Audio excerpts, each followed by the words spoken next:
YouTube. Welcome, ladies and gentlemen, boys and girls, wherever you're tuning in from, on whatever device you are listening on. I am your host, Smoove, and thank you for tuning in to another episode of the Lighthouse, a Patriots podcast. This is episode number 27, and today I kind of just want to briefly talk about a topic that's been surrounding the Patriots all off-season. And I know in past episodes I've kind of started by saying, oh, well, there's not too much going around looming the Patriots, when in reality there really is.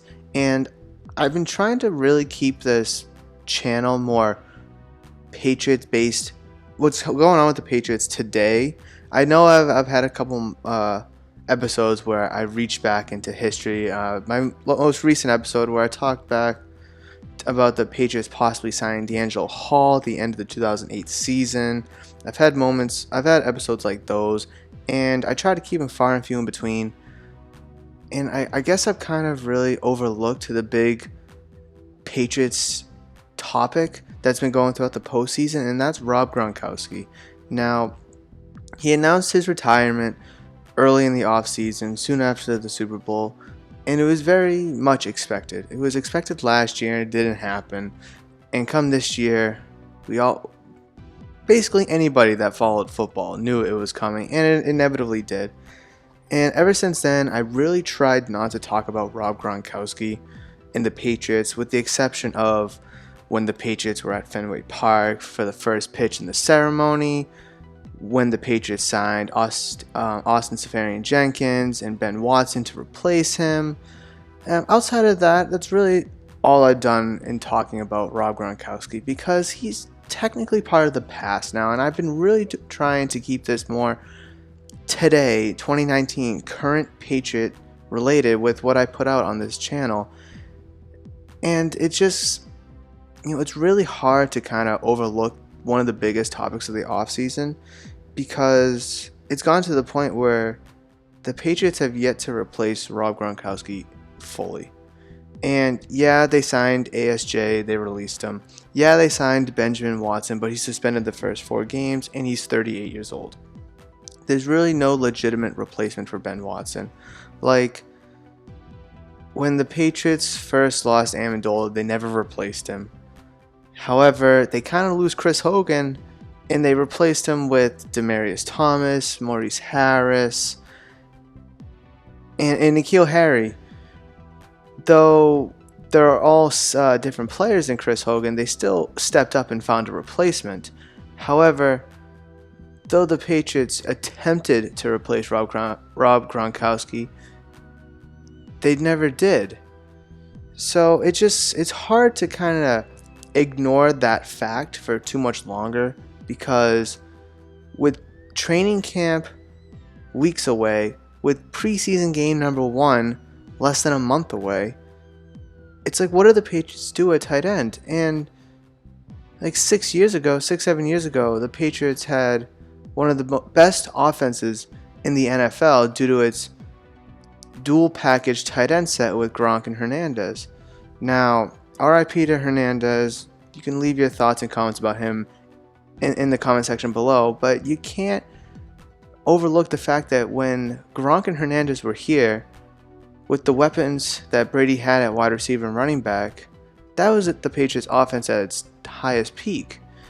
Now you lose Hernandez and it's still Gronk, and it's still at its peak.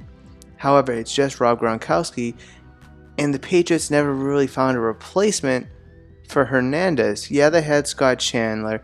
Yeah, they had, who by the way was a disaster. Scott Chandler was abysmal. Martellus Bennett, who was actually very successful here in New England. Like, the first time, obviously the second time he played like a game and that was it. I really wish he was able to play more when he came back. Then they had Dwayne Allen, who was also a disaster.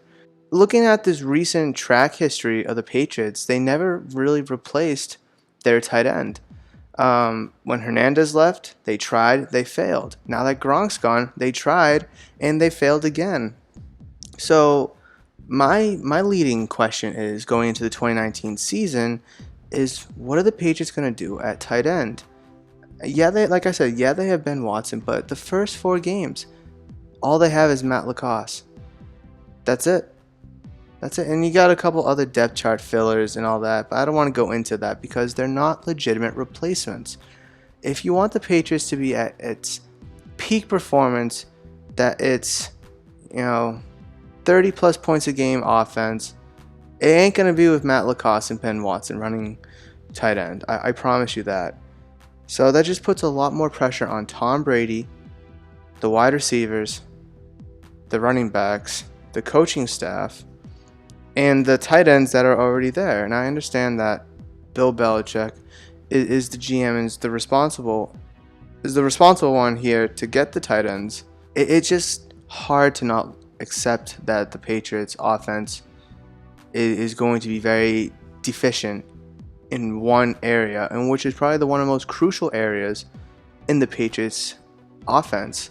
I mean, without the tight end, the Patriots offense is completely different, and you take every big play out that the Patriots had over the past 5, 6, 7, 8 seasons. Most of them, I don't want to say all, but most of them, maybe 60, 70, 65% of them have been come from Gronkowski at the tight end position.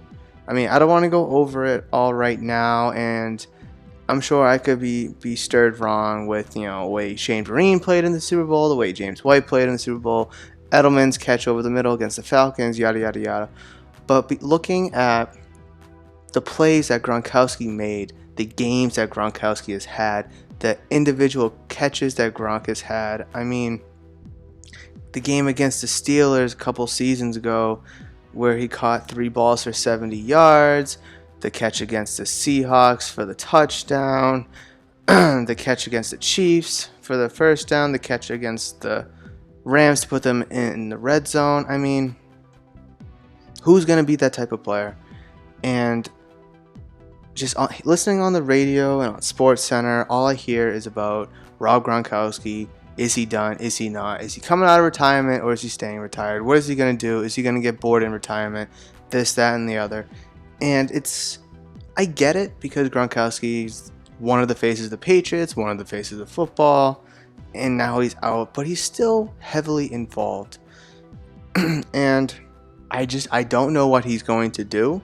However, it's not up to me, it's not up to the Patriots, it's only up to Gronk. And until then, I think we really should just be focusing on other topics about the Patriots, other focal points of the Patriots, like how are the wide receivers going to do? Is Demaryius Thomas going to be a factor? How's our defensive line going to look without Trey Flowers?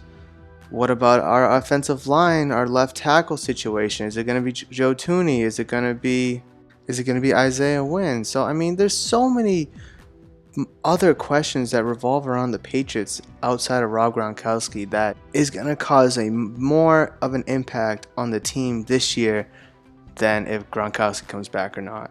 So I know I kind of rambled on, and I appreciate you all sticking through and through listening on this video. I really appreciate the time. So that's going to do it for this episode. I don't want to continue any further. If you have any questions, comments, or concerns about anything we talked about in this video, please let me know in the comments down below. If you agree or disagree about anything we talked about, please leave a comment down below as well. If you're new to the channel, please consider subscribing. Thank you for tuning in, and I'll catch you in the next one. Peace.